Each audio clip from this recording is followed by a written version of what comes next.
ప్రభు అయిన యేసుక్రీస్తు నామములో ఈ ఆదివారం ఆరాధనకు వచ్చిన మీ అందరికీ ప్రేమపూర్వకమైన వందనాలు, దేవుని స్తోత్రములు. నిర్గమకాండం 5వ అధ్యాయం 3వ వచనం నేను చదువుతాను. అప్పుడు వారు, హెబ్రీయుల దేవుడు మమ్మును ఎదుర్కొనెను. దేవుడు మోషేతో మాట్లాడారు. తన కుటుంబ సభ్యులైన అహరోనును, మిర్యామును, ఇంకా కొంతమంది పెద్దలను ఏర్పరచుకొని ఐగుప్తు దేశములో నుండి పాలు తేనెలు ప్రవహించు దేశానికి ప్రజలను తోడుకొని వెళ్ళాలని దేవుని ఉద్దేశం. మోషే, అహరోను వారితో మరికొంతమంది ఫరో దగ్గరికి వెళ్ళారు. పై మాటలు వ్రాయబడి,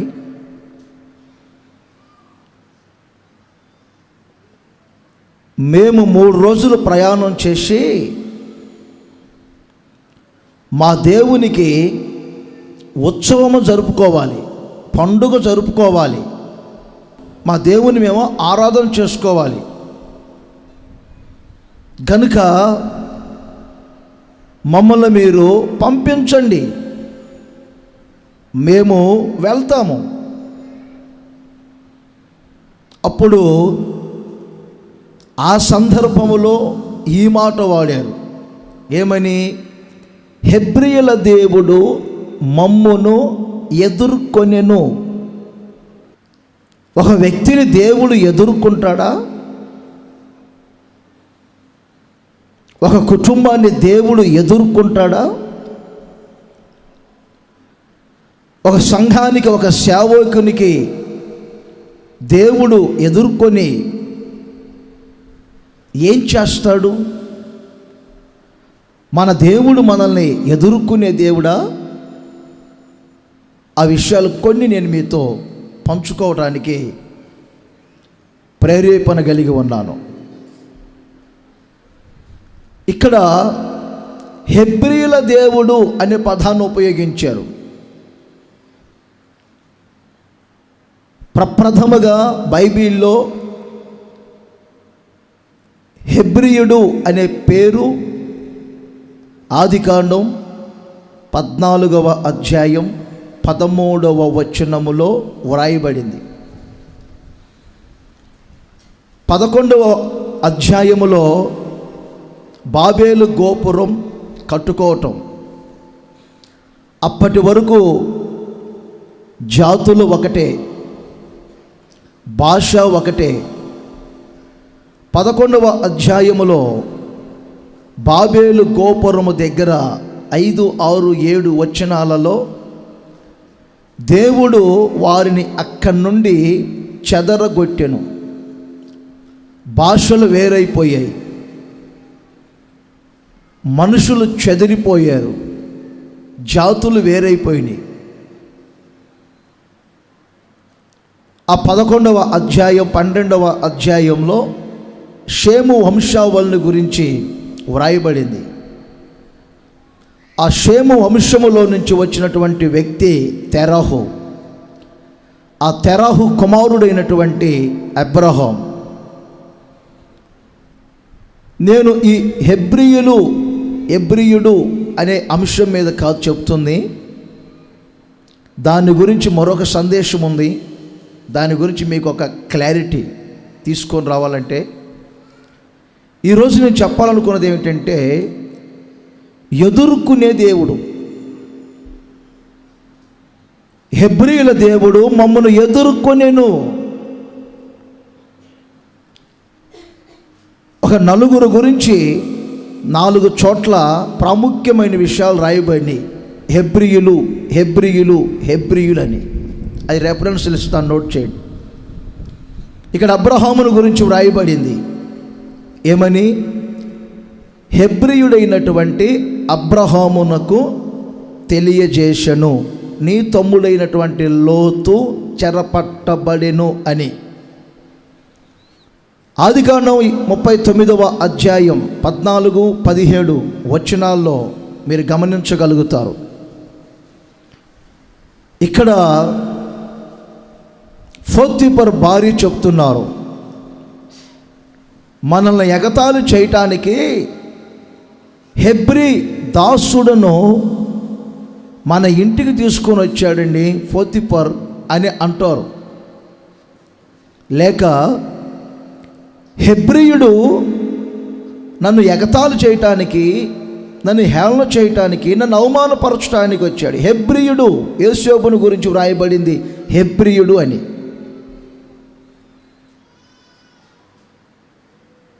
యోనా గ్రంథములో 1వ అధ్యాయం మీరు 9వ వచనాన్ని గమనిస్తే యోనా అంటాడు, ఓడ మునిగిపోతుంది, నీవు ఎవరిని వాడవు, నీ వ్యాపారం ఏమిటి, అసలు ఎక్కడికి వెళ్తున్నావు అంటే ఆయన అంటాడు, నేను హెబ్రీయుడను, భూమిని ఆకాశమును సముద్రమును సృష్టించిన సృష్టికర్త అయిన దేవుని సేవకులను, ఆయన యందు నేను భయభక్తులు గలవాడను. నిర్గమకాండం 1వ అధ్యాయం 19వ వచనములో వ్రాయబడింది, ఫరో మంత్రసానులకు ఆజ్ఞాపించారు, హెబ్రీ స్త్రీలు మగపిల్లలను గనిన వెంటనే ఆ మగపిల్లల్ని గొంతు బీసికి చంపి ఆ నైలు నదిలో పారవేయండి. కానీ మంత్రసానులు ఆ పనులు చేయలేకపోతూ ఉన్నారు. ఫరో అంటారు, ఎందుకు ఆ పని చేయలేదు మీరంటే, ఐగుప్తు స్త్రీల వంటి వారు కాదు హెబ్రీ స్త్రీలు, వారు చాలా చురుకైన వారు. హెబ్రీ స్త్రీలు, హెబ్రీయులు చురుకైన వారు.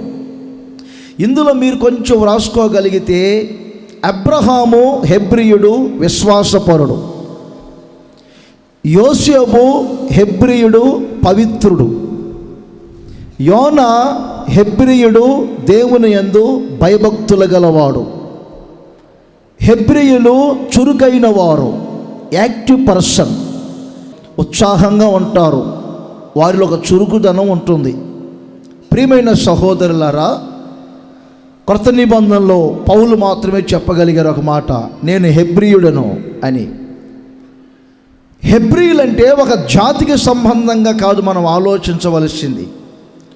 హెబ్రీయులంటే ఒక కులానికి సంబంధంగా కాదు మనం ఆలోచన చేయవలసింది. హెబ్రీయుల యొక్క స్వభావాలు, క్యారెక్టర్, స్వభావాలు ఎలా ఉంటాయి? హెబ్రీయులకు నేను దేవుణ్ణి, హెబ్రీయులను నేను ఎదుర్కొన్నాను, హెబ్రీయుల దేవుడు, హెబ్రీయుల దేవుడు, హెబ్రీయుల దేవుడు అంటే విశ్వాసపరులకు ఆయన దేవుడుగా ఉంటాడు. పరిశుద్ధముగా జీవించే వారికి ఆయన దేవుడుగా ఉంటారు. భయభక్తులు కలిగిన వ్యక్తులకు ఆయన దేవుడుగా ఉంటారు. ఆత్మీయతలో ఏమండి కొంచెం చురుకుగా, మెలకువగా, బలముగా ఉండే వ్యక్తులకు ఆయన దేవుడుగా ఉంటాడు. ఇప్పుడు చెప్పండి, అందరు నోరు తెరిచి, హెబ్రీయుల దేవుడే నా దేవుడు అన్న గట్టిగాను. ఇంకొకసారి చెప్పాలి గట్టిగాను. మరి మీ దేవుడై ఉండాలంటే, మన దేవుడై ఉండాలంటే వారికి ఉన్న స్వభావాలు మనము కలిగి జీవించాలి. హెబ్రీయుల దేవుడు మమ్మును ఎదుర్కొనెను. చెప్పండి ఇంకోసారి గట్టిగా. మీకు ఎదురు ఆయన వచ్చారా, ఆటోలు వచ్చాయా? మీకు ఎదురు ఆటోలు వచ్చాయా? మీకు ఎదురు ఎవరు వచ్చారు? బస్సులు వచ్చినాయా? మీకు ఎదురు ట్రైన్ వచ్చిందా? ఏ వింతలు చూసుకుంటా వచ్చారు? అసలు ఇక్కడికి వచ్చింది ఎందుకు? ఏ వింతలు చూడటానికి ఇక్కడికి వచ్చిన పర్పస్ అని తెలుసా? ఇదొక ఉత్సవం, ఇదొక పండుగ, ఇది దేవుని ఆరాధన చేసుకునే స్థలం.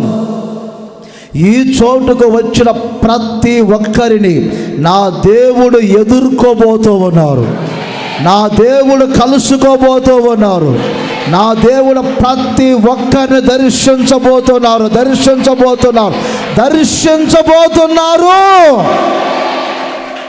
ఇప్పుడు నా దేవుడు అనండి. ఊరికే ఎబ్రీలు ఎందుకంటారు? నా దేవుడు నన్ను ఎదుర్కొనేను అనండి గట్టిగా. సామెతల గ్రంథములో 7వ అధ్యాయం 15వ వాక్యం త్వరగా చదువుతారు. ఇది నిన్ను నేను కలుసుకొనవలెని రాగా. సందర్భాలు ఏమైనా అవసరాన్ని బట్టి చెప్తున్నా. నేను నిన్ను కలుసుకోవాలని వచ్చాను. ప్రార్థనా మందిరానికి ఎందుకు రావాలంటే దేవుణ్ణి కలుసుకోవటానికి. నేను నిన్ను కలుసుకొనవలెనని రాగా, నిన్ను ఎదుర్కొనవలెనని నేను బయలుదేరగా, నీవే నాకు ఎదురు పడితివి. యేసుక్రీస్తు మనల్ని ఎదుర్కొనే దేవుడు. యేసుక్రీస్తు మనల్ని కలుసుకునే దేవుడు. గతంలో ఒక సందేశం కూడా చెప్పాను, కలుసుకునే దేవుడని. ఈరోజు సందేశం ఏమిటంటే ఎదుర్కొనే దేవుడు. దేవుని మందిరానికి ఆ దిశగా మనం రావాలి. 42వ కీర్తనలో కొరహు కుమారులు పాడుకున్న ఈ కీర్తనలో మంచి మాటలు ఉంటాయి, మీరు గమనించవచ్చు. ప్రారంభ వచనములోనే వ్రాయబడింది, దుప్పి నీటి వాగుల కొరకు ఆశపడినట్లు. అందరూ చదవండి. దేవా, నీ కొరకు నా ప్రాణము ఆశపడుచున్నది, నా ప్రాణము దేవుని కొరకు తృష్ణ గొనుచున్నది.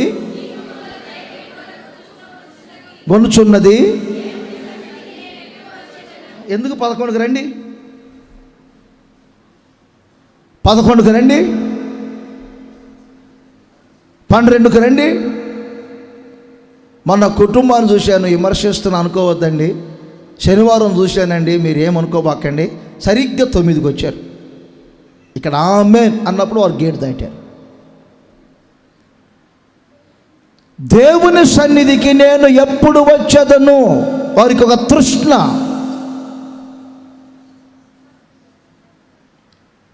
పెద్ద మార్కెట్ చుట్టూ ఎప్పుడు తిరగాలి, చిన్న మార్కెట్ చుట్టూ ఎప్పుడు తిరగాలి, ఆదివారం అయిపోగానే ఎప్పుడు డీమార్ట్కి వెళ్ళిపోవాలి, మోర్ మార్కెట్ల చుట్టూ తిరగాలి,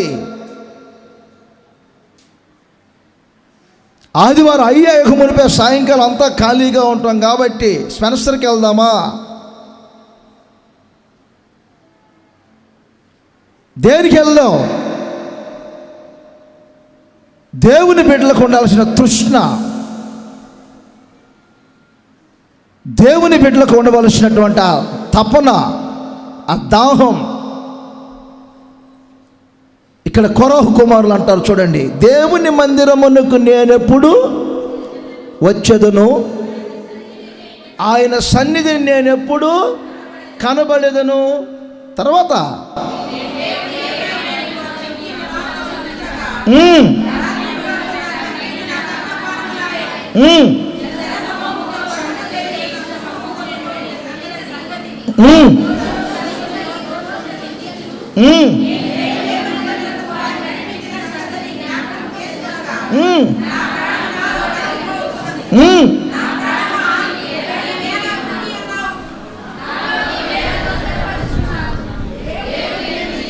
వీరు పాడుకున్న కీర్తన ఇంకొకటి ఉంది, భక్తులు పాడుకున్న కీర్తన 84వ కీర్తనలో కూడా వస్తే మంచి మాటలు ఉంటాయి. 84వ కీర్తనలో, ఈ కీర్తనలో ఎప్పుడు ఎలా ఉంటుందంటే, దేవుని మందిరములో నా దేవుని నేను ఎప్పుడు దర్శించాలి అనే పదం ఉంటుంది చూడండి. నా దేవుని ఎప్పుడు నేను దర్శించాలి.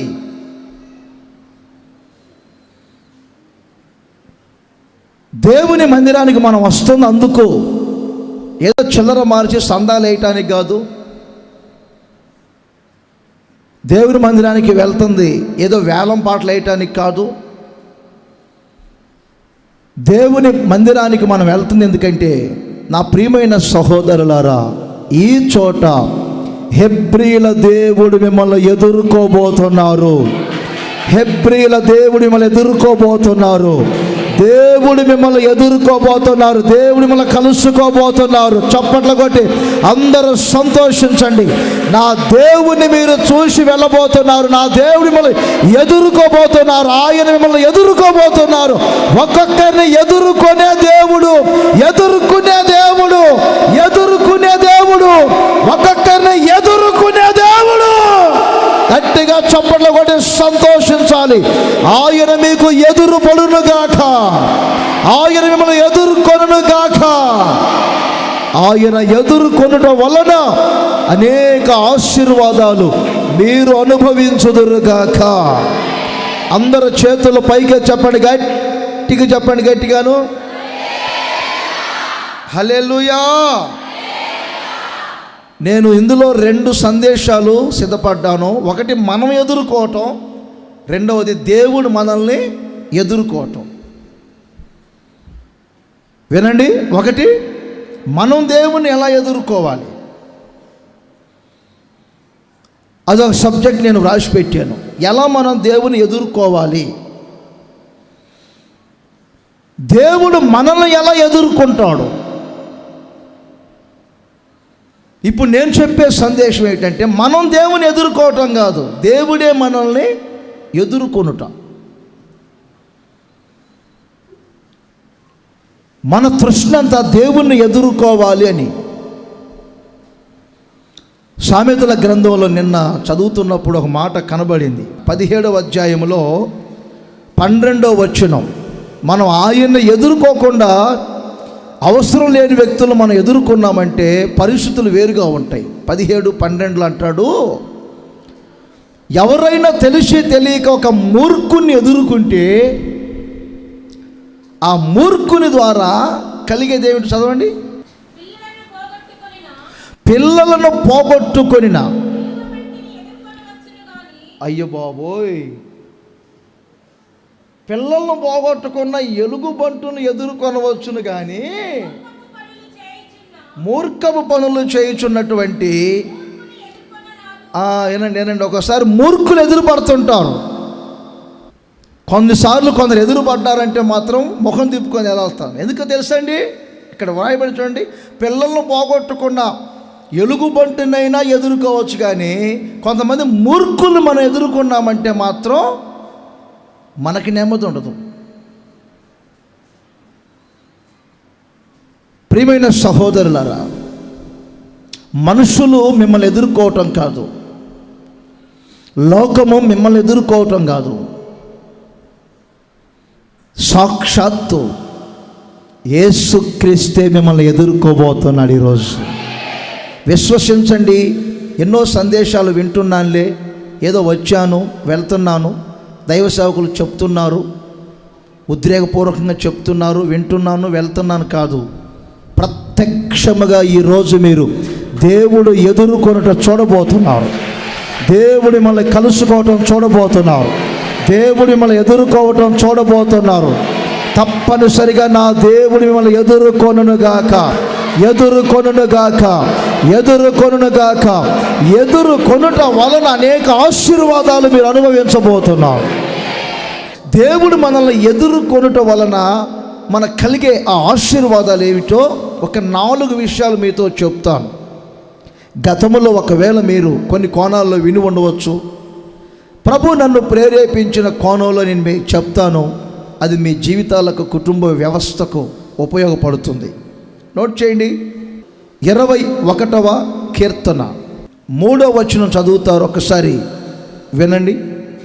శ్రేయస్కరమైన ఆశీర్వాదములతో, శ్రేయస్కరమైన ఆశీర్వాదములతో నీవు అతనిని ఎదుర్కొనుచున్నావు. ఆమేన్ అనండి గట్టిగా. ఆశీర్వాదము పొందిన వారందరూ గట్టిగా హల్లెలూయా అని చెప్పండి.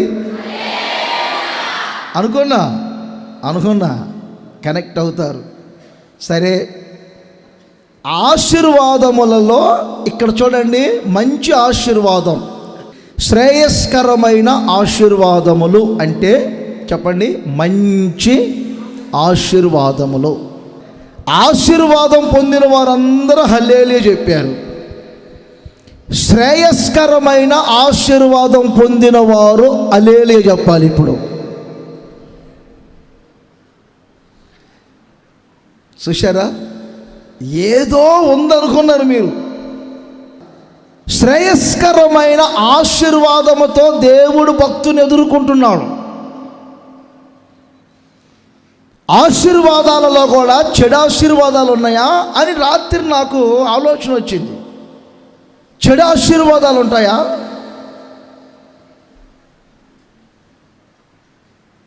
ఒక సేవకునిగా నేను మీ ఇంటికి వచ్చినప్పుడు, ఒక సేవకునిగా మీరు నా దగ్గరకు వచ్చినప్పుడు, మనము కలుసుకున్నటువంటి ఆ సమయాలలో పొందుకునే ఆశీర్వాదాలు ఎన్నో చెప్తారు.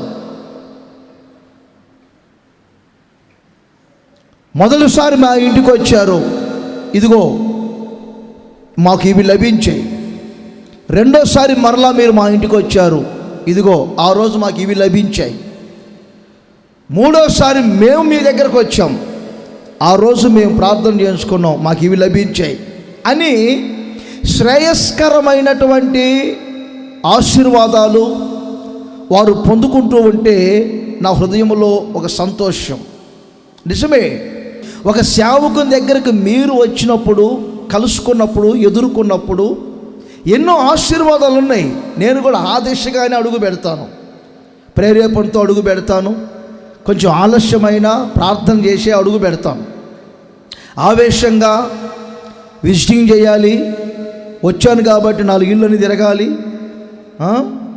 ఈ పక్కన కూడా ఒక ఇల్లు ఉంది అక్కడ కూడా అడుగు పెడదాం అనేది కాదు. ఓ ప్రార్థనాపూర్వకంగానే రావాలి, ప్రార్థనాపూర్వకంగా ప్రార్థన చేసి రావాలి. వచ్చి అడుగు పెట్టానంటే ఆ ఇంటి చరిత్ర మారిపోవాలి, ఆ వీధి చరిత్ర మారిపోవాలి, ఆ గ్రామ చరిత్ర మారిపోవాలి. మంచిది. మీరు పొందుకునే ఆశీర్వాదాల గురించి ఎన్నో చెప్తారు. సేవకులు మనం ఎదుర్కొన్నారు, ఇదిగో మేము ఆశీర్వాదాలు పొందామని. దేవుడిచ్చే ఆశీర్వాదంలో కూడా చెడు ఉంటాయా? ఒక శ్రేయస్కరమైన ఆశీర్వాదం మనం పొందాము అనుటకు గుర్తు ఏమిటంటే, ఆ శ్రేయస్కరమైన ఆశీర్వాదములో ఉన్నటువంటి ఏమండి తగిన జీవితం ఉంటుంది, సంతృప్తి, ఆ సుఖం, ఆ సంతోషం, ఆ నెమ్మది, ఆ ప్రశాంతత వేరుగా ఉంటుంది. 3 అంతస్తుల బిల్డింగ్ ఉన్న ఇళ్ళకి నేను వెళ్ళాను. చాలా బాగుందండి అన్నాను. అది ఆశీర్వాదమే కదండి. 3 స్టార్ బిల్డింగ్ అంటే ఆశీర్వాదం కదా. ఆ ఇంటి ఇళ్ళాలు ఏమన్నారు తెలుసా అండి? మాకు దయ్యాల కొంపలా ఉందన్నారు. మనమంతా అనుకుంటాం ఈ 3 స్టార్ బిల్డింగ్ దేవుడు ఇచ్చారు వారికి అని, కానీ అది వారికి ఏమండి దయ్యాల కొంపలాగా ఉందట. పిల్లలు లేని వాళ్ళు లేరు లేరు లేరు లేరు అని బాధపడుతున్నారు. ఒక ఆమెకి 4 మగపిల్లల్ని ఇచ్చాడు దేవుడు, మంచి సంతానం ఇచ్చారండి దేవుడు, 4 పిల్లల్ని ఇచ్చారండి అని నేను వారిని కొంచెం పలకరించి మాట్లాడుతూ ఉంటే, ఆ ఇంటి ఇల్లాలు ఏమన్నా తెలుసండి? తెలుసా? పుట్టారులే రాక్షసులాగా. మీకు అర్థమవుతుందా నేను చెప్తుంది? 4 పిల్లలు పుట్టడం ఆశీర్వాదమే అనుకుంటున్నాం మనం.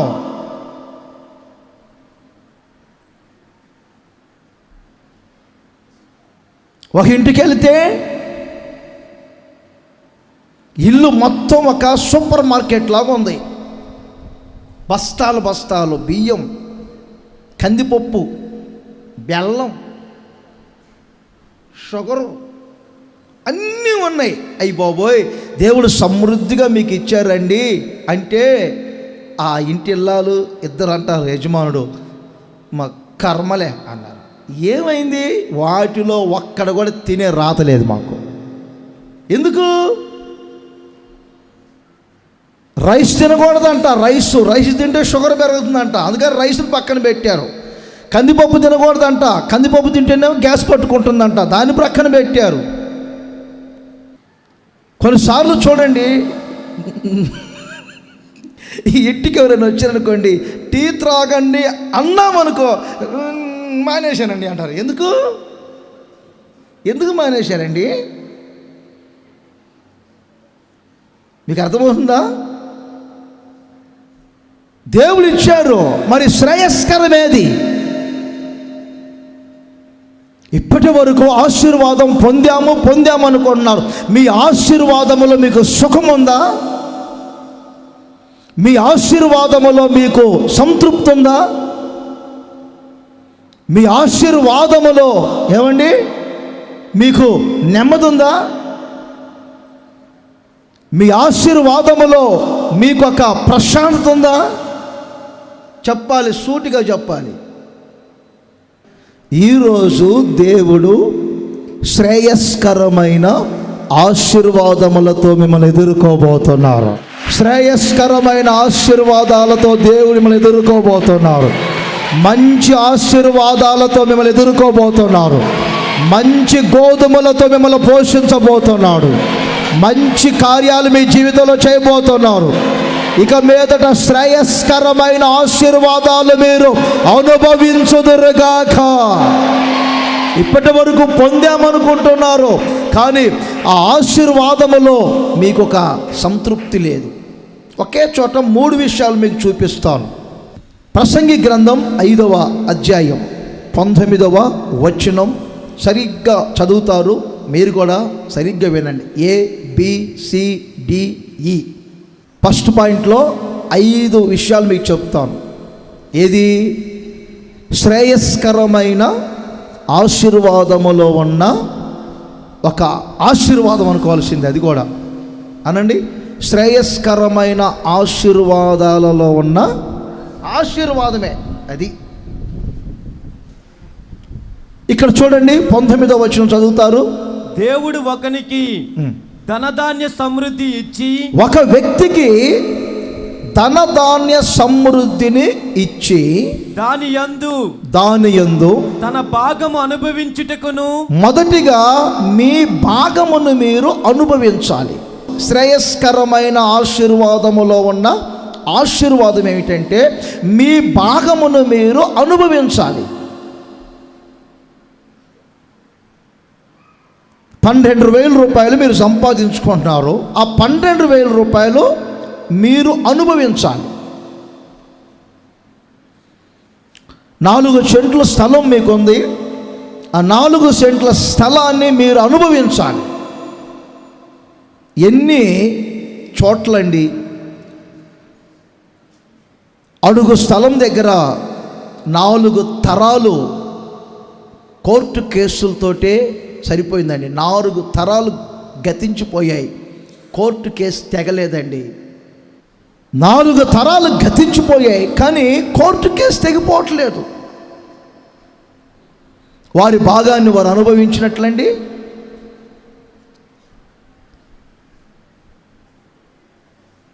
మా నాన్నగారి స్థలంలే, మా అమ్మగారి స్థలములే, మా నాన్నగారి ఇల్లులే, మా అమ్మగారి ఇల్లులే, ఇది మాదిలే అని అనుభవించే రాత లేదు. ఇది నా ఇల్లు అని అనుభవించే రాత లేదు కొంతమందికి. తప్పు మీది కాదు. శ్రేయస్కరమైన ఆశీర్వాదముతో దేవుడు మిమ్మల్ని ఎదుర్కోపోవటం ఈరోజు ఎదుర్కోబోతున్నారు. మీ భాగాన్ని మీరు అనుభవిస్తున్నారా?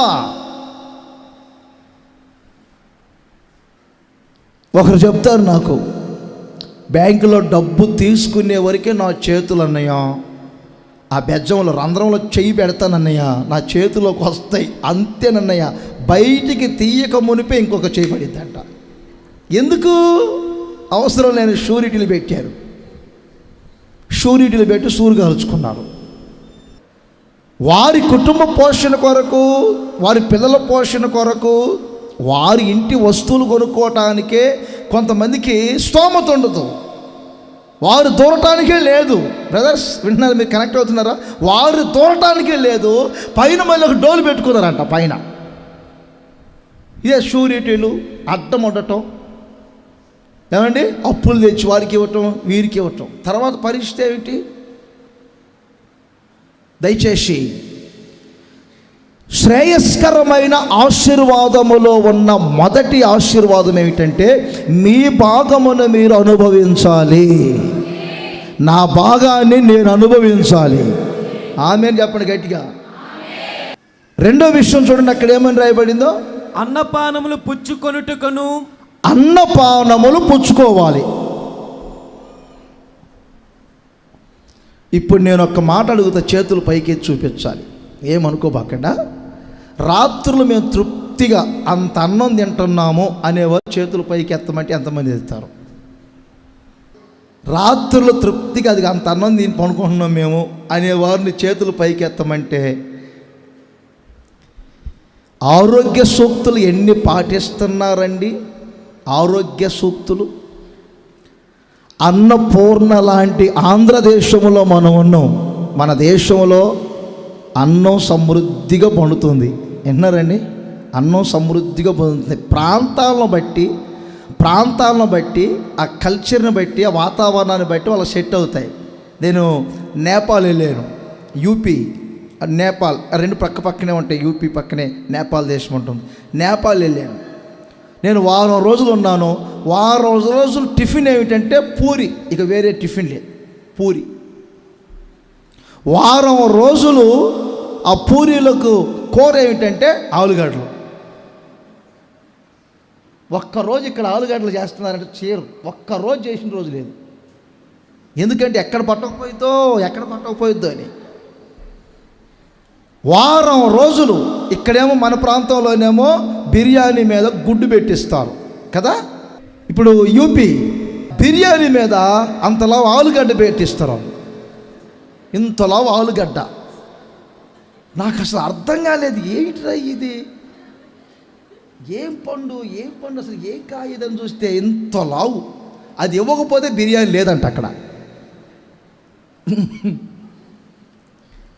ఆ ప్రాంతానికి ఆ వాతావరణానికి సెట్ అయిపోయింది. ఏమండి, డైట్ కంట్రోల్ అయినా వైద్య సూక్తులైనా చేయవలసిన వరకే చెయ్యాలి, మించి చేయకూడదు. మించి చేస్తే ఆరోగ్యం పాడైంది. విన్నారా? కొంతమంది పిల్లలు ఎక్కడ లావ్ అయిపోతున్నాము అని చెప్పి తిండి తినటమే మానేస్తున్నారు. నీళ్లు పోయని చెట్టు ఎలా వాడిపోతుందో వాళ్ళ ముఖాలు, బాడీ, పర్సనాలిటీ మొత్తం అలా వాడిపోయింది. పెళ్లి కాకముందే వాడిపోయింది. ఇలా అన్నాను, మీరేమనుకోవద్దు. పాటించవలసినరు పాటించాలి. వారు చెప్పారు సూక్తులు, వీరు చెప్పారు సూక్తులు. ఒక్కొక్కడు ఒక్కొక్క రాగా చెప్తాడు. ఒకడేమో గుడ్డు తినొద్దు అంటాడు, గుడ్డు తిండి తిన్నారు ఎల్లో తినబాకడు దాంట్లో అంటాడు. ఇంకొకడేమో రోజుకి 6 గుడ్లు తినమంటాడు. ఇంకొకడేమో ఏమండి ప్రొద్దున్నే 5 గంటలకు లేచి వేడి నీళ్ళు తాగండి బకెట్ అంటాడు. ఇంకొకడేమో అసలు వేడి నీళ్ళే తాగకూడదు అంటాడు. ఇంకొకడు ఏమండి ఎవరికి తోచినట్లుగా వారు చెప్తారు. మనం ఎంతవరకు వినాలో అంతవరకు వినాలి, ఎంతవరకు చేయాలో అంతవరకు చేయాలి. నేను ఒక మాట చెప్తానండి, తృప్తిగా తిని కష్టపడే పని చేసేవాడికి ఏ రోగం ఉండదు. కష్టపడి పని చేయాలి, వాళ్ళకి ఏ రోగాలు ఉండవు. 3 పూటలు శుభ్రంగా తిని మంచం మీద ఏమంటే పుచ్చకాయ దొర్లుతో పడుకుంటే తప్పనిసరిగా అలాంటి వాళ్ళకి రోగాలు వస్తాయి.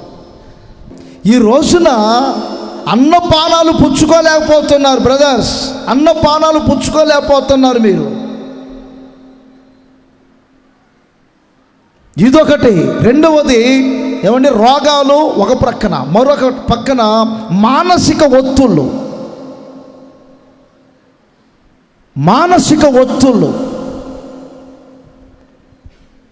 మానసికంగా కొన్ని ప్రెజర్స్ ఉండొచ్చు మీకు, భర్త ద్వారా కానీ, భార్య ద్వారా కానీ, పిల్లల ద్వారా కానీ కొన్ని ఒత్తిళ్ళు ఉంటాయి, మానసిక ఒత్తిళ్ళు ఉంటాయి.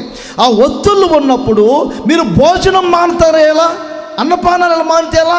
నీళ్ళు తాగకుండా, టీ తాగకుండా, పాలు తాగకుండా, భోజనం చేయకుండా ఏమంటే దాని మీద అలిగి కూర్చుంటే ఎలా? అలిగితే భోజనం మీద అలగాల్సింది. శుభ్రంగా తినండి, తినే అలగండి. వాళ్ళ మీద బాధండి, వీరి మీద బాధండి. అన్నం మానితే ఎలా అండి? అన్నపానీయాలు మానుతారా? దానివల్ల హెల్త్ పాడవుతుంది. యేసు ప్రభు కూడా చూడండి, కొంతమందిని బాగు చేసిన తర్వాత మొట్టమొదటి మాట అదే అన్నాడు, అమ్మాయిలకు భోజనం పెట్టండి అని. ఎందుకు? వాళ్ళు భోజనం చేయకనే రోగాలు, మానసిక ఒత్తుళ్ళు, సమస్య వచ్చిందని, అప్పులు ఉన్నాయని, భర్త మారలేదని, పిల్లలు విసిగిస్తున్నారని అన్నపానీయాలు మాని ఆరోగ్యాన్ని పాడు చేసుకోవద్దు. నేను ఒక మాట చెప్తానండి, దేవుని కొరకు ఉపవాస ప్రార్థన చేసుకోవటానికి మీరు 3 రోజులు నీళ్లు త్రాగి ఉపవాసం ఉన్నా మీకు ఏ రోగం రాదు.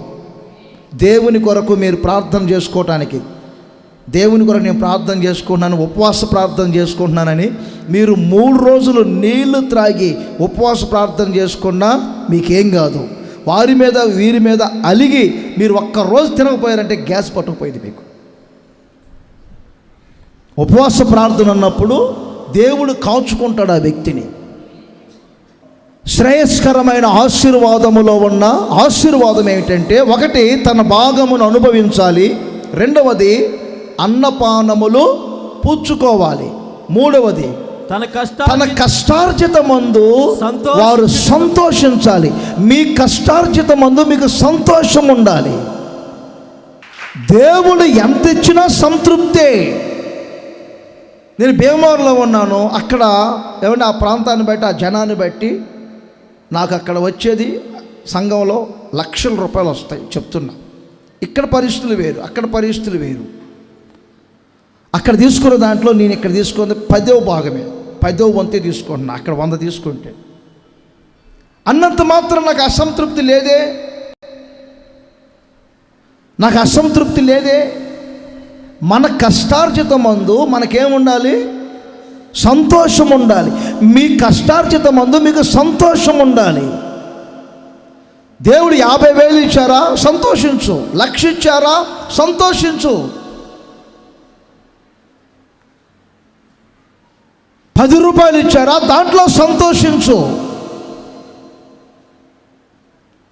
తగిన సమయమందు దాన్ని మరలా అధికం చేస్తారు దేవుడు. కొంతమందికి చూపులు ఎక్కువ. ఇక్కడ 5,000 ఇస్తే తృప్తి ఉండదు, దాంట్లో సంతోషం ఉండదు. 10,000 ఎక్కడ వస్తాయని వెతుకుతారు. ఆ 10,000లో మరలా సంతోషం ఉండదు వారికి. 20,000 ఎక్కడ వస్తాయా? ఆ 20,000 ఏమండి, అలా ఒక ఆయన నాకు తెలుసు, బెంగళూరులో ఉన్నారు. ఒక ఆయన వెతికి జాబు లేకుండా కూర్చోండి. ఇప్పుడు ఇంటి అద్దె కూడా కట్టుకోలేకపోతున్నాం. 1,20,000 రూపాయల జీతాన్ని వద్దు అనుకున్నాం. 1,20,000 రూపాయల జీతాన్ని. మీ కష్టార్జితమందు మీకు ఒక సంతోషం ఉండాలి. అది రూపాయి కానీ, 100 కానీ, 1,00,000 కానీ. ఆ కష్టార్జితమందు విసుగుపడకూడదు. ఆ కష్టార్జితమందు ఏమండి అసంతృప్తి చెందకూడదు. దేవుడిచ్చిన ప్రతి రూపాయి యందు మీరు సంతోషించగలగాలి. ఇది శ్రేయస్కరమైన ఆశీర్వాదములో ఉన్న ఆశీర్వాదం. ఇది ఈ ఆశీర్వాదం మీరు ఇప్పుడు అనుభవిస్తున్నారా? ఒక్కసారి మీరు ఆలోచించండి. మీ భాగాన్ని మీరు అనుభవిస్తున్నారా? అన్నపానీయములు పుచ్చుకుంటున్నారా సుఖంగా? అన్నపానీయములు పుచ్చుకునే దగ్గర సుఖం ఉంటుంది. ధనవంతులు అదే మాట అన్నారు, నా ప్రాణమా తినుము త్రాగుము, తర్వాత సుఖించు. 3వది మీ కష్టార్జితం మందు మీకు సంతోషం ఉండాలి. ఇది ఇంకొక 2 మాటలు చెప్తాను ఇందులో. దావీదు శ్రేయస్కరమైన ఆశీర్వాదములు పొందాడు. దేవుడు కూడా శ్రేయస్కరమైన ఆశీర్వాదములతో ఎదుర్కొన్నాడు. ఏమిటి ఆయన పొందుకున్న శ్రేయస్కరమైన ఆశీర్వాదం?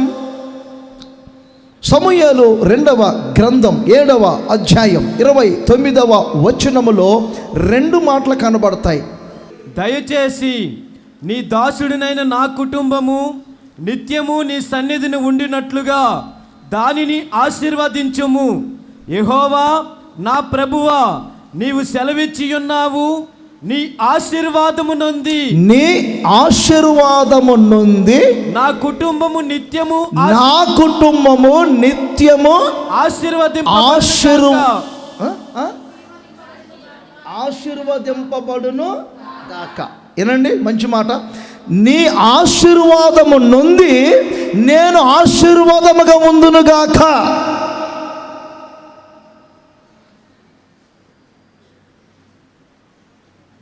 దేవుని ఆశీర్వాదములో ఉన్న మరొక ఆశీర్వాదం ఏమిటంటే అది సదాకాలం నిలిచి ఉండాలి.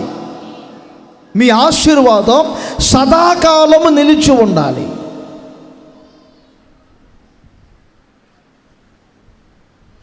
దేవుని ఆశీర్వాదం మీకు ఒక ఐశ్వర్యముగా మారాలి.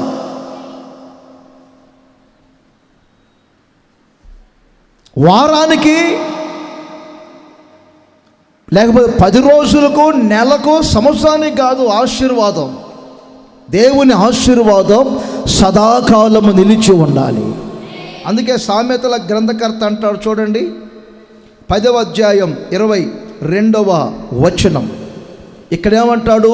యెహోవా ఆశీర్వాదము ఐశ్వర్యమిచ్చును. మీకు ఐశ్వర్యం ఇవ్వాలి. సదాకాలం నిలిచి ఉండాలి ఆశీర్వాదం. మీ వరకు ఆశీర్వాదకరముగా ఉండటం కాదు, మీ పిల్లలు కూడా ఆశీర్వాదకరముగా ఉండాలి. మీ సంతతి ఆశీర్వాదకరముగా ఉండాలి. దావీదు వరకే కాదండి, దావీదు సంతతి అంతయు ఆశీర్వాదకరముగా ఉంది.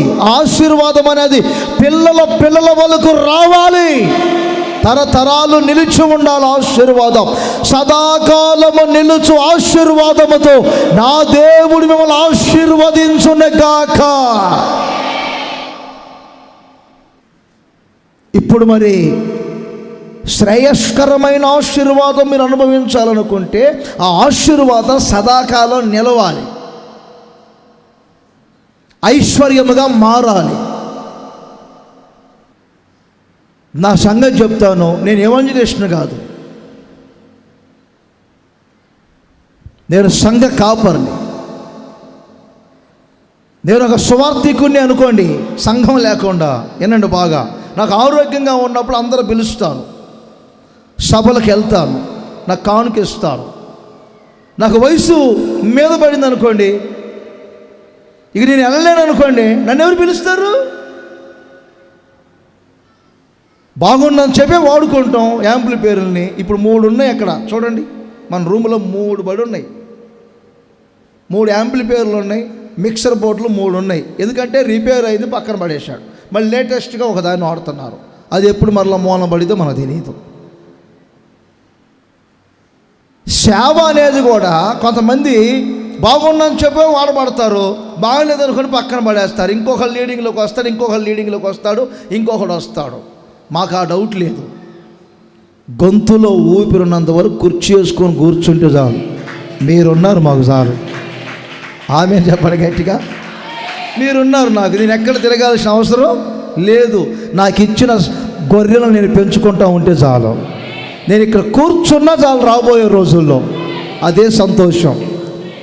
బాగున్నాను చెప్పి నన్ను వాడుకునే పని లేదు, బాగలేదు నన్ను పక్కన పడేసే పని లేదు. యేసన్న గారు వయసు మీద ఉన్నప్పుడు ఎగిరెగిరి ప్రసంగాలు చేశారు. వయసు ఏమంటే ఎక్కువైపోయింది, 66 సంవత్సరాలు వచ్చాయి.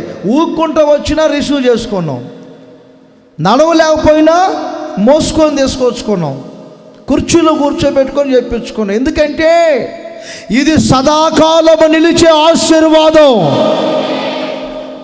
ఈ ఆశీర్వాదం మీకు ఐశ్వర్యం ఇవ్వాలి. నేను నన్ను పోల్చి సంఘాన్ని పోల్చి చెప్తున్నాను, మీరు కూడా అలాగే రాబోయే రోజులు మీ ఆశీర్వాదం మీ పిల్లల వరకు వెళ్ళాలి. అది సదాకాలం నిలిచి ఉండాలి. కొంతమంది సంగతి చెప్తారు, నెల ప్రారంభంలో పెట్టలాడతారు. ఎందుకంటే జీతం వస్తుంది కదండి, అసలు చేతుల్లో 500 రూపాయలే మెరుస్తూ ఉంటాయి. నెలాఖరులో చూడాలి వారిని, గదిలో నుంచి బయటికి కూడా రారు. ఎందుకు? నెల ప్రారంభంలో ఉన్న అవండి ఆ ఉత్సాహం నెలాఖరులో ఎందుకు లేదు? అయిపోయింది అప్పుడు. అలా ఉండకూడదు మంది.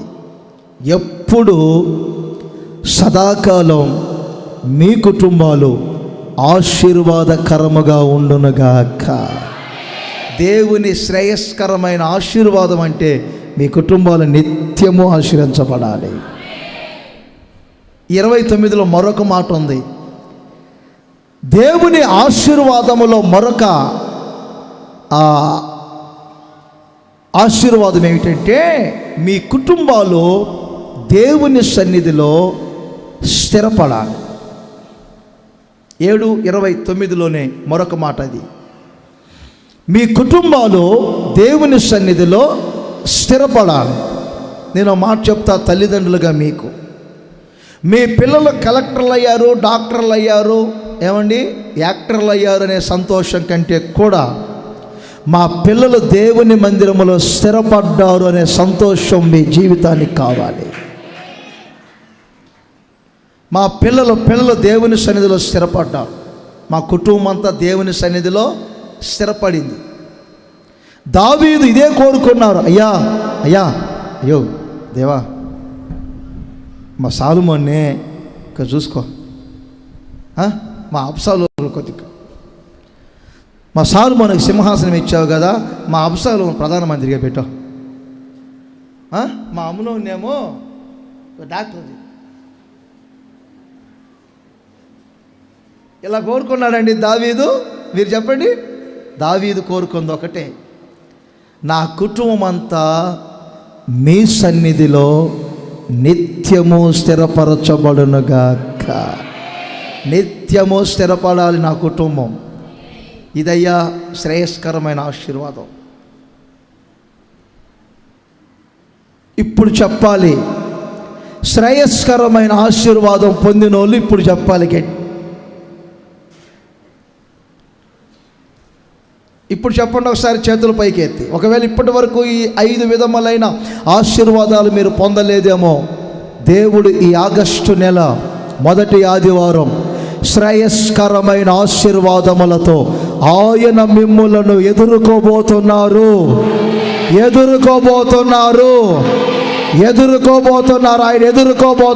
ఎదుర్కోబోతున్నారు. శ్రేయస్కరమైన ఆశీర్వాదములతో నా దేవుడు మిమ్మల్ని ఎదుర్కొనును గాక. చేతులు ఊపుతూ చెప్పాలి గట్టిగా, హల్లెలూయా, హల్లెలూయా. ఇంకోసారి చెప్పాలి గట్టిగా, హల్లెలూయా. రెండో విషయం చెప్తాను. సంఖ్యాకాండం 23వ అధ్యాయం 16వ వచనం. యెహోవా బిలామును ఎదుర్కొనెను. ఎందుకు ఎదుర్కొన్నాడు? ఒక వ్యక్తికి ఎదుర్కొన్నాడు దావీదును. ఎలా? శ్రేయస్కరమైన ఆశీర్వాదములు ఇచ్చుటకు. రెండవది, ఎందుకు బిలామును ఎదుర్కొన్నాడు? ఎందుకు ఎదుర్కొన్నాడు తెలుసండి? క్రింది మాట అంటాడు చూడండి, నేను నీ నోట ఉంచినటువంటి మాట నీవు బాలాకుతో చెప్పవలెను. నీ నోట నేను ఒక మాట ఉంచుతున్నాను, నీ నోట ఒక మాట ఉంచుతున్నాను. అప్పటి వరకు బిలాము నోట ఉన్నదేమిటి? ఇప్పుడు దేవుడు బిలాము నోట ఉంచిన మాట, ఏ మాట ఉంచాడు తెలుసు. తలల పైకి లేపి వినండి. ఇశ్రాయేలీయులు పాలు తేనెలు ప్రవహించు దేశానికి ప్రయాణమై వెళ్తున్నారు. మార్గ మధ్యలో 2 దేశాలు ఎదురొచ్చాయి. మోయాబు దేశం ఎదురుపడింది. ఇశ్రాయేలీయులను ఎదుర్కోవటం అసాధ్యమని ప్రవక్త అయిన బిలామును పిలిపించుకున్నారు. బిలాము బయలుదేరి వెళ్ళేటప్పుడే ప్రభు చెప్పారు, బిలాం, ఆ జనులు ఆశీర్వదించబడిన జనులు, వారిని నేను దీవించాను, నీవు శపించవద్దు. దేవుడు వెళ్ళవద్దని చెప్పారు, నేను రాను అన్నారు. రెండవ పర్యాయం బాలాకు మరికొంతమంది చేత ఎక్కువ డబ్బిచ్చి పంపించారు. మరలా దేవుణ్ణి అడిగాడు బిలాం, నన్ను వెళ్ళమంటారా అని. అప్పుడు దేవుడు అంటారు, నిన్న చెప్పాను వెళ్ళవద్దని, మరలా ఈరోజు నన్ను వెళ్ళమంటారా అని అడుగుతున్నారు. సరే వెళ్ళు అని మార్గ మధ్యలో దూషణ ఖడ్గము చేత పట్టుకొని దేవుడు దేవదూత ద్వారా ప్రత్యక్షమై బిలాముతో మాట్లాడుతున్నాడు. వినండి, బిలాము నోటి నిండా శాపం ఉంది. శాపం. కనబడినోడిని కనబడినట్టు శపించాలి. ఇశ్రాయేలు జన సమూహాన్ని శపించాలి. ఇప్పుడు బిలామును దేవుడు ఎందుకు ఎదుర్కొన్నాడంటే ఆయన నోట ఉన్నటువంటి ఆ శాపాన్ని తొలగించాలి.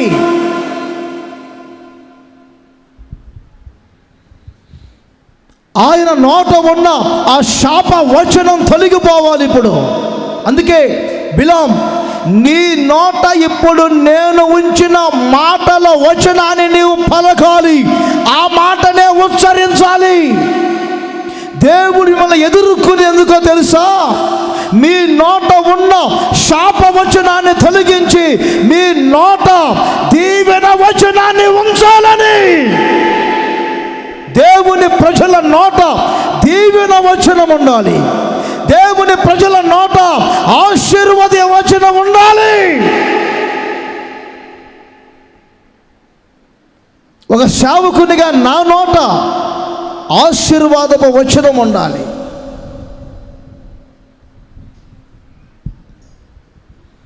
విశ్వాసులుగా మీ నోట దీవెన వచనం ఉండాలి. ఇప్పుడు మీ నోట ఏ వచనం ఉంది?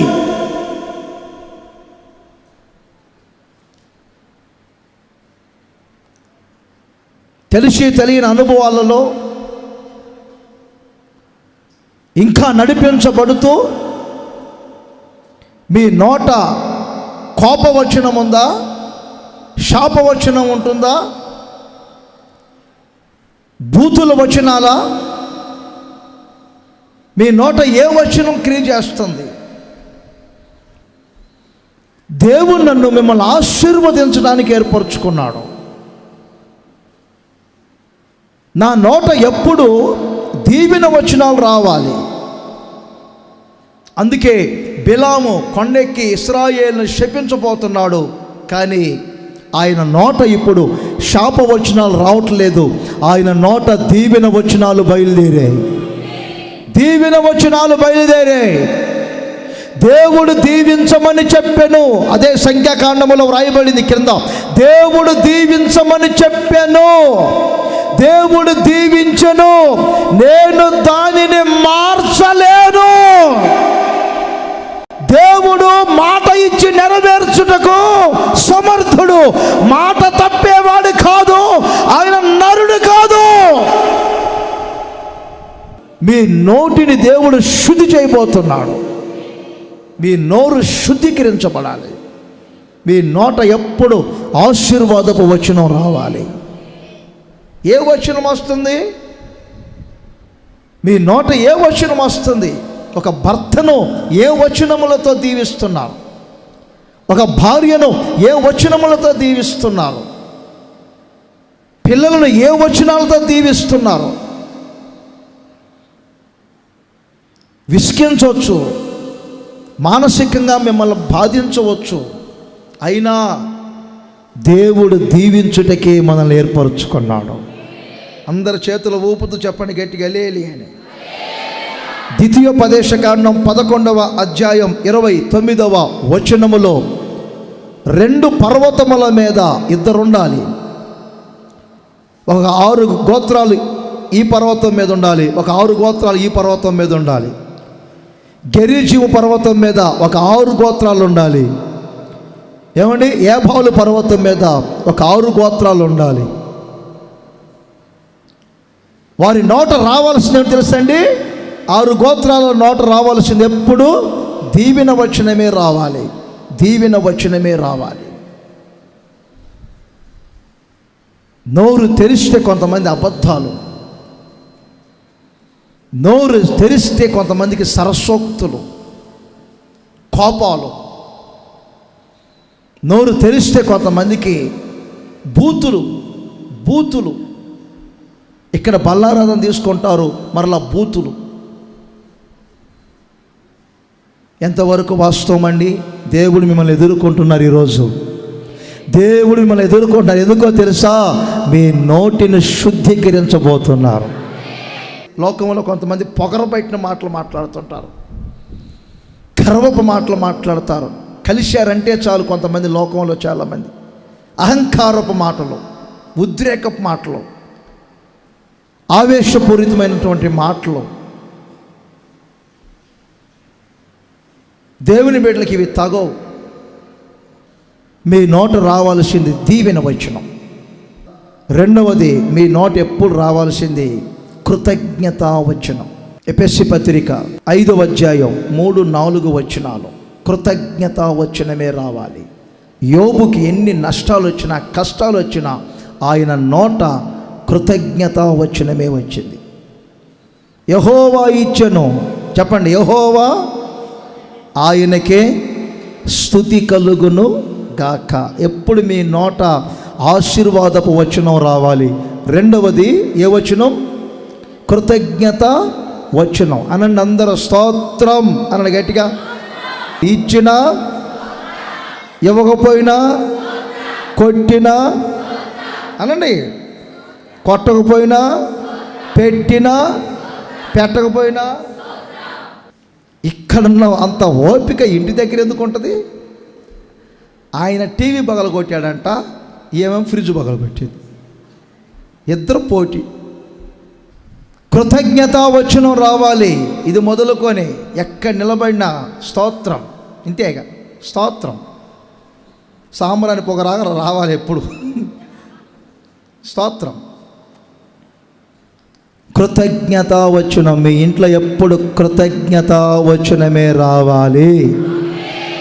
ఎఫెసీ పత్రిక 4:29 మీ నోట ఎప్పుడు క్షేమాభివృద్ధికరమైన వచనమే రావాలి. క్షేమాభివృద్ధికరమైన వచనమే. అందరు చెప్పండి నేను చెప్పిన మాట. క్షేమాభివృద్ధికరమైన వచనమే రావాలి. మూడవది, ఎప్పుడు మీరు మాట్లాడే మాటలు ఇతరులకి క్షేమాభివృద్ధిని కలగజేయాలి, క్షామాన్ని కలగజేయకూడదు. బాప్తిసం తీసుకుంటున్నా అంటున్నావు, నేను నిలబడతావు అంటావా? నాకు నమ్మకం లేదు. అలా అనకూడదు. మీరు అలా అంటే అది క్షేమాభివృద్ధి కలుగజేయటం కాదు, క్షేమం కలుగజేయటం. మీరు అలా అనకూడదు. మీరు తీసుకోండి, దేవుడు నిలబెడతారులే అనాలి. అది క్షేమాభివృద్ధికరమైన మాట. ఏమండి, ఉద్యోగానికి వెళ్తున్నారు, ఫైల్ తీసుకొని బయలుదేరగా ఎదురుపడగానే దేవుడు మీకు తోడుగా ఉన్నగాక, మీకు తప్పనిసరిగా ఇంటర్వ్యూలో జాబ్ వచ్చునుగాక అంటే బాగుంటుంది. ఏమమ్మాయి నాకు నమ్మకం లేదు, నువ్వు వెళ్తున్నావు కానీ అన్నావు అనుకో, అయిపోయింది, అక్కడే పడిపోయింది. అలా ఉండకూడదు. ఎప్పుడు చూడండి ఇతరులకి క్షేమాభివృద్ధి కలగజేసే వచనమే రావాలి. ప్రోత్సాహపరచాలి, అనేకులకు ప్రోత్సాహకరంగా ఉండాలి మీ నోటి మాట. మీ నోటి మాట ఎప్పుడు ఇతరులని బలపరచాలి.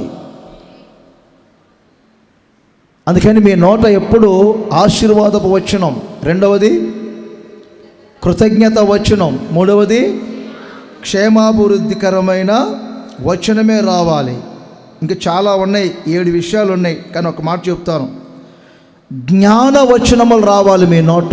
రాజుల మొదటి గ్రంథం 10వ అధ్యాయం 8వ వచనములో వ్రాయబడింది. మీ నోట ఎప్పుడు జ్ఞాన వచనాలు ఉండాలి. జ్ఞాన వచనాలు. కొంతమంది మాట్లాడతారండి, ఒక మాటకు సంబంధం లేదు, సంబంధం ఉండదు, కనెక్షన్ ఉండదు. ఒక మాటకు సంబంధాలు ఉండవు అసలు. ఆ పదజలం ఇంపుగా ఉండాలి, నిండుగా ఉండాలి. చెప్తున్నప్పుడు ఇంకొంచెం వారికి ఆ జ్ఞానవచనాలు వింటున్నప్పుడు వారికి ఇంకొంచెం తృప్తిగా ఉండాలి. ఇంకా ఏముంటుంది, ఈ తర్వాత ఇంకేం చెప్తారు అనేది ఉండాలి. కొందరు లోడా లోడా లోడా లోడా లోడా లోడా లోడా లోడా లోడా మాట్లాడుతూ ఉంటే ఇక ఆపు అన్నట్టుగా ఉంటుంది. కొంతమంది కూడా చెప్పబోతుంటారు, ఏం చెప్తారో చూద్దాం అనుకుంటా కూర్చుంటా. అంత సైలెంట్గా ఉంటారు, డీసెంట్గా ఉంటారు, ఇంకేం మాట్లాడతారో, ఆ నోట వచ్చే మాటలు ఎలా ఉంటాయో అనుకుంటా. ఒక్కొక్కరికి ఏమి లేదు, ఇక లోపల ఏమి లేదు అర్థమైపోయింది. ఏమి లేదు, ఎందుకంటే గంట పెట్టి తిప్పుతూ ఉంటే అర్థం కాదు మనకి, ఏమి లేదు అర్థమైపోయింది. అలా ఉండకూడదు. సొలొమోను మాట్లాడుతూ ఉంటే ఆయన నోట వచ్చే మాటలన్నీ ఎలా ఉన్నాయట? జ్ఞానవచనాలు.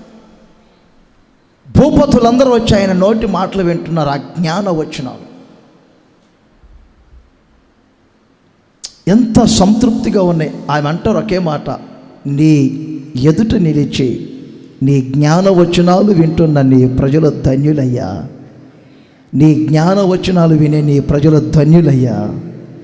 అలా జ్ఞానవచనాలు మాట్లాడు, ఏదో ఒకటి మాట్లాడు. నేను ఎప్పుడు చెప్తా ఉంటా కదా, కొత్తగా పెళ్లి చేసుకున్న అల్లుడు ఇంటికి వచ్చారట, 3 రోజులు పెట్టినట్టు తినే పనిలోనే ఉన్నాడు, ఒక్క మాట మాట్లాడలేదంట. మామ అసలు అల్లుడేం మాట్లాడట్లేదు అంటే ఏదో ఒకటి మాట్లాడాలి కదా అని చెప్పి, మామా నీ పెళ్ళి అయిందా అని అడిగాడంట. పెళ్ళి కాకపోతే వాళ్ళ కూతుర్ని ఎలా చేసుకున్నాడు, అత్తగారింటికి ఎలా వచ్చాడండి? కొంతమంది మాట్లాడుతుంటే మీరేమనుకోవద్దు, ఒక మాటకు సంబంధాలు ఉండవు. ఆ పదజలం కూడా అవసరం లేకుండా ఉంటుంది. ఏదో 3 తీసుకొచ్చి ఎల్లింగి పెట్టినట్టుగా ఉంటుంది. ఏమండి, ఆ పదజలములో ఏమండి ఒక సారం ఉండదు, ఒక వరస ఉండదు. దేవుని బిడ్డలు అలా ఉండకూడదు. ప్రతి మాట మీ వచనం ఎలా ఉండాలి తెలుసా? జ్ఞానవచనాలు ఉండాలి. మీ నోట వచ్చే జ్ఞానవచనాలు.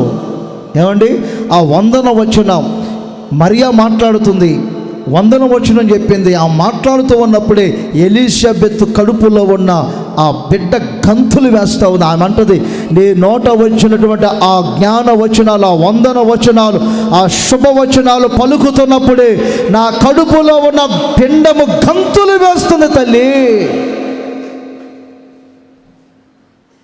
ఏదంటే అది మాట్లాడొద్దు. మీ నోటిని ఆయన శుద్ధి చేయబోతున్నాడు. మీ నోట నా దేవుడు ఆశీర్వాదపు వచనం ఉంచబోతున్నాడు. మీ నోట నా దేవుడు కృతజ్ఞత వచనం ఉంచబోతున్నాడు. నా దేవుడు మీ నోట ఎప్పుడు క్షేమాభివృద్ధికరమైన విషయాలు ఉంచబోతూ ఉన్నాడు. నా దేవుడు ఎల్లప్పుడూ మీ నోట జ్ఞాన వచనాలు ఉంచబోతూ ఉన్నాడు. దేవునికి స్తుతి కలుగునుగాక.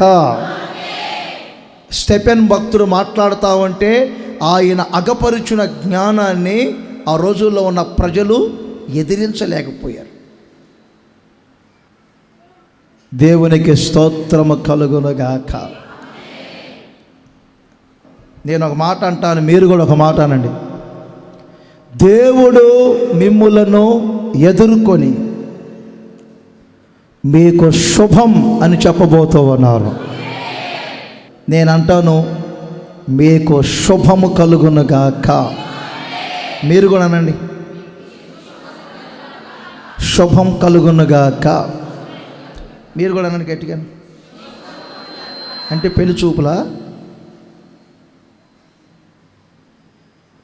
పెళ్లి చూపులకా? శుభకార్యం అంటే పెళ్లి చూపులేనా? మత్తయి సువార్త 28వ అధ్యాయం 9వ వచనం. యేసు వారిని ఎదుర్కొని మీకు శుభమని చెప్పాను. మీకు శుభం. నిండు మనసుతో ఆమె ఎదుర్కొని ఒకసారి గట్టిగా, మీకు శుభం కలుగునుగాక, మీకు మంచే జరుగునుగాక, మీకు క్షేమమే జరుగునుగాక, మంచి కార్యాలు జరుగునుగాక, మంచి కార్యాలు జరుగునుగాక. ఇక మీదట మీకు శుభము కలుగునుగాక, శుభము కలుగునుగాక, శుభము కలుగునుగాక, గాక శుభము కలుగునుగాక. ఎదుర్కొన్న దేవుడు మీకు శుభం కలుగునుగాక అని చెప్పబోతున్నారు. శుభములో మంచి ఉంది, శుభములో క్షేమం ఉంది, శుభములో నెమ్మది ఉంది. మీకు శుభం కలుగునుగాక. 3 సంవత్సరాల నుంచి ఒక ఆమె చెప్తున్నారు, అమ్మాయికి ఇంకా పెళ్లి సంబంధం రావట్లేదు అంటున్నారు. ఇలాంటివన్నీ నేను కొన్ని మనసులో పెట్టుకున్నాను. ఇంకొక ఆమె 2 సంవత్సరాల నుంచి చెప్తున్నారు, ఇల్లు కట్టుకోవాలనుకుంటున్నాను, సఫలంగా అవట్లేదు. ఇంకొకరు అనుకుంటున్నారు ఒక సొంత వ్యాపారం చేసుకోవాలనుకుంటున్నాను, జరగట్లేదు.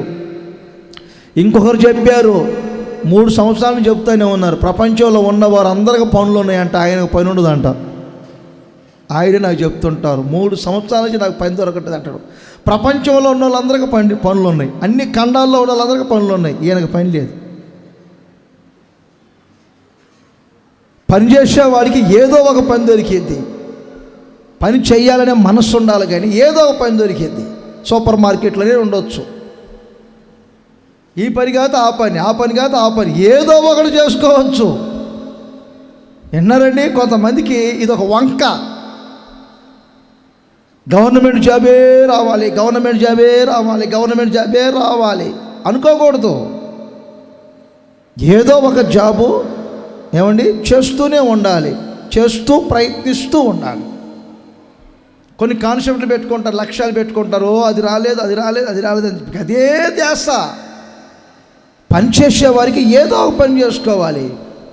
పెద్ద పెద్ద సభలకి ఒకవేళ వస్తుంటలేదు కొన్నిసార్లు వాతావరణాలను బట్టి, అందుకని నేను ఆగుతానా, ఏదో ఒక చిన్న కూటమైన పెట్టుకుంటాను. ఎక్కడ కూడిక పెట్టలేదు, ఊరికి ఉండను. నేను ఏదైనా బ్రాంచ్కి వెళ్తాను, అక్కడున్న సంఘస్థులందరినీ పిలుచుకుంటాను, 4 మాటలు చెప్పి ఆ సంఘాన్ని కొంచెం బలపరిచి వస్తాను. కొంతమంది చూడండి, యవనస్తులు చదువుకుంటానే ఉంటారు, పార్ట్ టైం జాబ్ ఏదైనా చేసుకుంటూ ఉంటారు, చదువుతూనే ఉంటారు, మరలా ఏదైనా జాబు. వీలైనంత వరకు కష్టపడే వయసు ఉన్నంత వరకు, కష్టపడే మనస్సు వయసు ఉంటే కష్టపడటమే మంచిది. లూకాసు వార్త 1:28 దేవదూత మరియా దగ్గరకు వచ్చి, దయా ప్రాప్తురాలా నీకు శుభం, అంటే నీకు మంచే జరుగును, నీకు మంచే జరుగును, నీకు మంచే జరుగును. దానియేలు గ్రంథం 10:19.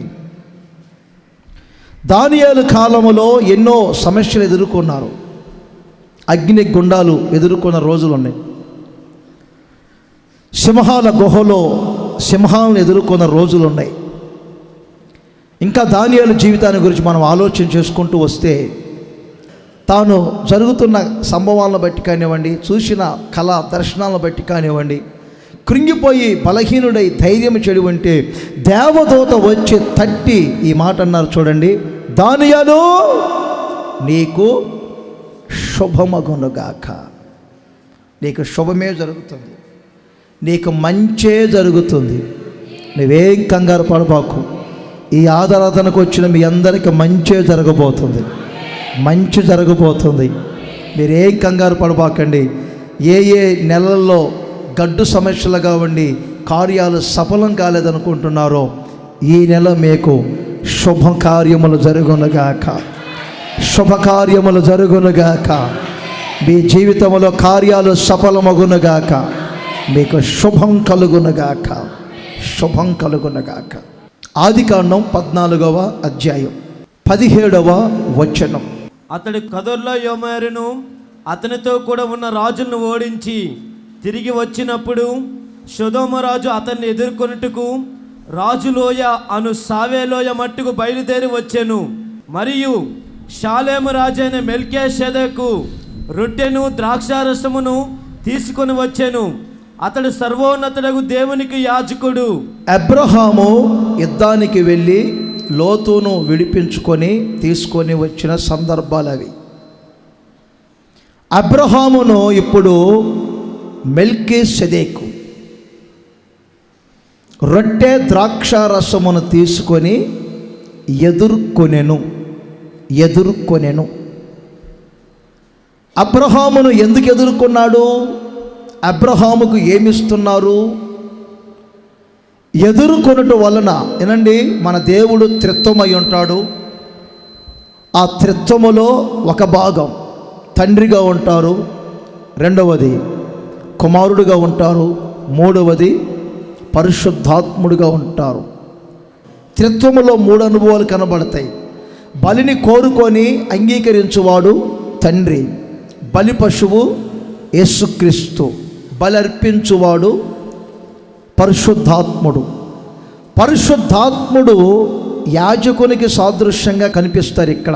యాజకునికి ఇదే విషయాన్ని దైవజనుడైన పౌలు హెబ్రీ పత్రికలో 7వ అధ్యాయం మీరు మొత్తం చదువుకుంటే, రాజులను జయించే అబ్రహాము తిరిగి వస్తున్నప్పుడు ఎవరిని అతనిని కలుసుకొని ఆశీర్వదించెనో, అబ్రహాముకి ఎవరు రొట్టె ద్రాక్షరసమును ఇచ్చెనో, ఆ సొదొమ షాలేము రాజు వంశావళులు లేనివాడు, ఆది అంతము లేనివాడు అని ఈ పదాలన్నీ కనబడతాయి. ప్రియమైన సహోదరులారా, ఈ మెల్కీసెదెకు అంటే త్రిత్వములో ఒక భాగం. దేవుడు ఇప్పుడు ఒక మెల్కీసెదెకు లాగా ఒక యాజకుని వలె ఎదుర్కొంటున్నాడు. ఎందుకు ఎదుర్కొంటున్నాడు? అబ్రహామును ఎందుకు ఎదుర్కొన్నాడంటే రొట్టెను ద్రాక్షారసమును ఇచ్చుటకు. అబ్రహాం ఏం చేశారు? తనకు కలిగిన వాటన్నిటిలో 10వ వంతు ఈ యాజకునికి ఇచ్చి, ఆ యాజకుని చేతిలో నుండి రొట్టెను ద్రాక్షారసమును తీసుకున్నట్లుగా లేఖనాల్లో వ్రాయబడింది. ఇప్పుడు దేవుడు మనల్ని ఎదుర్కొంటాడు. ఎందుకు ఎదుర్కొంటాడు? ఈరోజు ఆయన మీకు రొట్టెను ద్రాక్షారసమును ఇచ్చుటకు. ఆ రొట్టెను ద్రాక్షారసాన్ని మరి ఎంతమంది తీసుకోవాలనుకుంటున్నారు? చేతులు పైకి చూపించండి. నేను రొట్టె ద్రాక్షారసాన్ని క్రమంగా తీసుకుంటున్నాను అనేవారు చేతులు పైకి చూపించండి. సరిగ్గా మరి ఇప్పుడు ఆయన ఎదుర్కొని రొట్టె ద్రాక్షారసం ఇస్తున్నప్పుడు మీలో కొంతమంది ఇప్పుడు చేతులు పైకి ఎత్తలేదు. మరి రొట్టె ద్రాక్షారసం ఎందుకు మీరు తీసుకోలేకపోతున్నారు? ఎదుర్కొనే దేవుడు మీకు రొట్టెను ద్రాక్షారసాన్ని ఇవ్వబోతున్నాడు. మరి ఎందుకు తీసుకోలేకపోతున్నారు?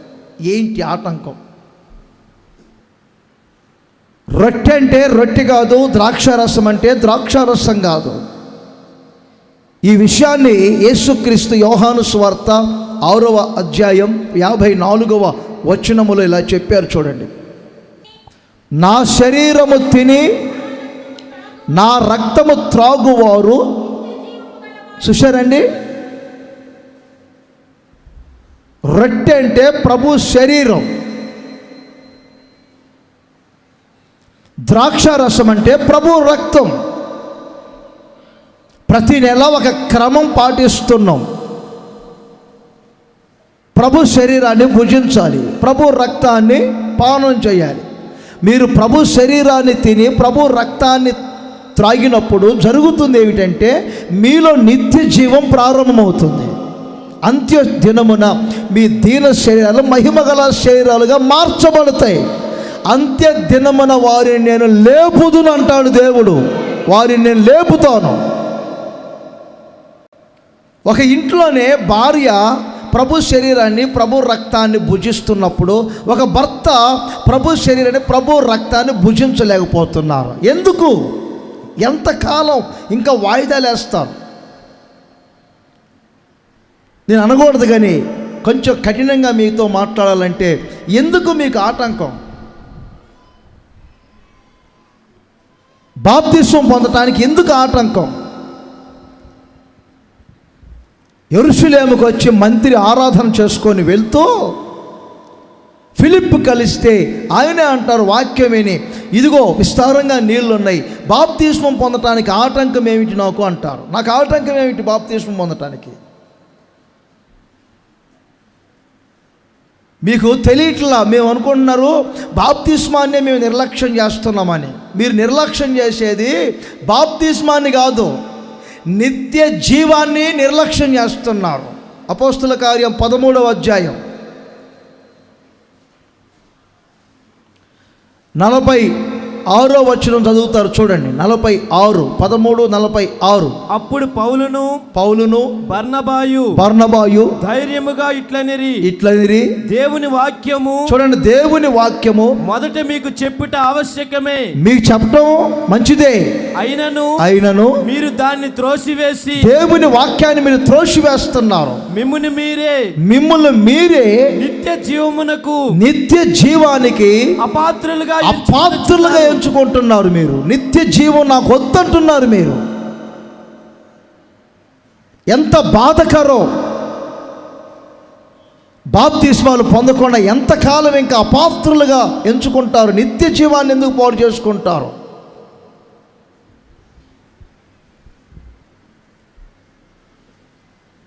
కొందరు చూస్తే వీరింకా బాప్తిస్మం పొందలేదా అనిపిస్తుంది నాకు. ప్రతి నెల దశమభాగం ఇస్తున్నారు, ప్రతి వారం పిల్లల్ని తీసుకొని మందిరానికి వస్తారు, ప్రతి వారం అంత బాగానే ఉంటుంది.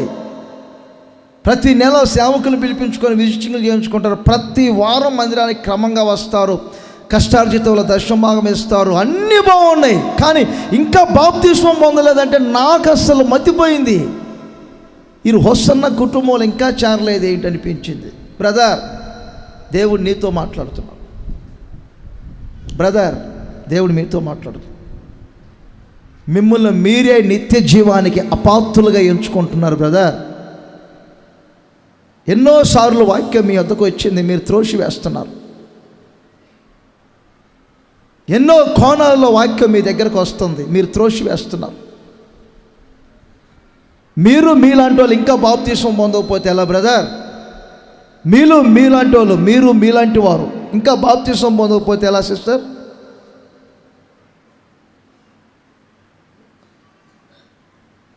మీరు నిర్లక్ష్యం చేస్తుంది, త్రోసివేస్తుంది నిత్య జీవాన్ని. అపాత్రులుగా ఎంచుకుంటున్నారు. నా మాట వినండి, ఈరోజైనా దేవుడు మిమ్మల్ని రొట్టె ద్రాక్షారసముతో ఎదుర్కోబోతున్నాడు. రొట్టె ద్రాక్షారసముతో ఎదుర్కోబోతున్నాడు. ఆ రొట్టె తీసుకోవటానికి, ద్రాక్షారసం తీసుకోవటానికి మీరు సిద్ధపడతారా? హొసన్న కుటుంబంలో, సహవాసములో, సంఘములో చేరటం అంటే ఏమిటి తెలుసా? ఆ సంఘములో ఒక లక్షణం ఉండాలి. అపోస్తల కార్యం 2:42 అది మీ మనసులో ముద్రింపబడాలి. ఆ సంఘము ఎప్పుడు అపోస్తలుల బోధలో ఉండాలి. రెండవది సహవాసములో ఉండాలి. మూడవది ప్రార్థనలో ఉండాలి. నాలుగవది రొట్టె విరుచుటలో ఎడతెగక. ఆ మాట అందరూ వాడాలి. రొట్టె విరుచుటలో ఎడతెగక ఉండాలి. అసలు మీరు ఉంటేగా ఇంకా ఎడతెగ రావడానికి. ఇంకా ఎడతెగ ఎక్కడ ఉంది? అసలు అందులో పాలు పొందడమే లేకపోతే ఇంక ఎడతెగ ఎక్కడ ఉంది? ఎడతెగ మీకు అర్థమైందా? ఎడతెగక ఉండాలి. కొంచెం కఠినంగా మాట్లాడుతున్నాను మీరు అనుకోవద్దు. రేపు మేమందరం ప్రభు ఎదుటి నిలబడతాం. మీ సంగతి ఏమిటి? మా కళ్ళ ముందు మీరు ఏమండి విడిచిపెట్టబడితే పరిస్థితి ఏమిటి? నిత్య జీవానికి మిమ్మల్ని మీరే అపాత్రులుగా ఎంచుకోవద్దు. ప్రభు ఈరోజే మాట్లాడుతున్నారు. ఆగస్టు నెలలో ఒక నిజ స్వతంత్రత పొందాలి. మీరు వాయిదాలు వేయబాకండి. బాప్తిస్మాలకు పిల్లలు కూడా 14-15 సంవత్సరాలు దాటినాయి అంటే బాప్తిస్మాలు ఇవ్వటానికి ప్రయత్నించండి పిల్లలకి. మళ్ళీ వెంటనే పెళ్లి చేయాలి, బాప్తిస్మం పొందిన వాళ్ళు వస్తారో లేదో అని చెప్పి వాయిదాలు వేయబాకండి. ఆ సమయానికి దేవుడు ఇస్తారు, కంగారు పడబాకండి. ఎప్పుడో 3 సంవత్సరాలకు 4 సంవత్సరాలకు పెళ్లి గురించి ఆలోచన చేస్తారేంటి? నేడో రేపో ప్రభు వస్తారు. అప్పుడు పరిస్థితి ఏమిటి? మీ పిల్లల పరిస్థితి. నిత్య జీవానికి మిమ్మల్ని మీరే అపాత్రులుగా ఎంచుకుంటారా? దేవుడు వెక్కిరింపబడడు. దేవుని వాక్యం సత్యం. నాకు మీరు బెండు కావద్దు, దేవుని వాక్యానికి బెండ్ అవ్వండి. నాకు మీరు లోబడాల్సిన అవసరం లేదు, దేవుని వాక్యానికి లోబడండి.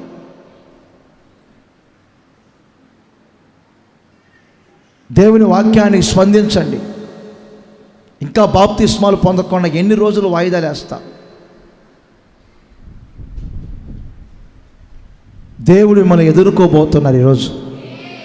ఎందుకు? రొట్టెను ద్రాక్షారసమును ఇచ్చుటకు.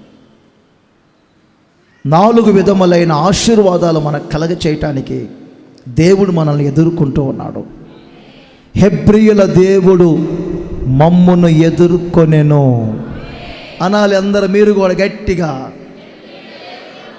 ఇంకొక్కసారి గట్టిగా. హెబ్రీ అనేది రావట్లేదులే కానీ నా దేవుడు అని గట్టి, నా దేవుడు నన్ను ఎదుర్కొనేను. ఉన్న స్వరమంతా పెంచాలి గట్టిగా. ఏ సందేశం విన్నారు ఈరోజు? ఇంకొకసారి గట్టిగా. ఎందుకు చెప్పండి? శ్రేయస్కరమైన ఆశీర్వాదం ఇచ్చుటకు. ఎందుకు?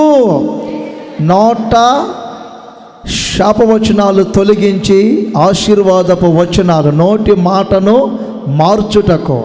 ఎందుకు? శుభం కలుగునుగాక అని చెప్పారు, మనకు శుభం కలుగజేయటానికి. ఎందుకు? రొట్టెను ద్రాక్షారసమును మనకు ఇచ్చుటకు. అందరు చెప్పాలి, నా దేవుడు నన్ను ఎదుర్కొనెను. ప్రేమగల తండ్రి, పరిశుద్ధుడు అయిన యేసయ్య, ఎదుర్కొనే దేవుడుగా మీరు మాకున్నారు తండ్రి. మీరు మమ్మల్ని ఎదుర్కొనటం వలన కలిగే 4 ప్రాముఖ్యమైన విషయాలు మాతో మీరు పంచుకున్నారు. మీరు ఎదుర్కొనటం వలన శ్రేయస్కరమైన ఆశీర్వాదాలు కలుగుతాయని, నోట ఆశీర్వాదపు వచనము ఉంచుతారని, శుభమే కలుగుతుందని ధైర్యపరుస్తారని, ద్రాక్షారసమును రక్తమును ప్రభువా శరీరం అనే రొట్టెను మీరు ఇచ్చి నిత్య జీవాన్ని కలగచేస్తారని ఈ కోణాలలో ప్రతి ఒక్కరితో మీరు మాట్లాడారు. మీ వాక్యాన్ని హృదయపూర్వకముగా విని అంగీకరించారు.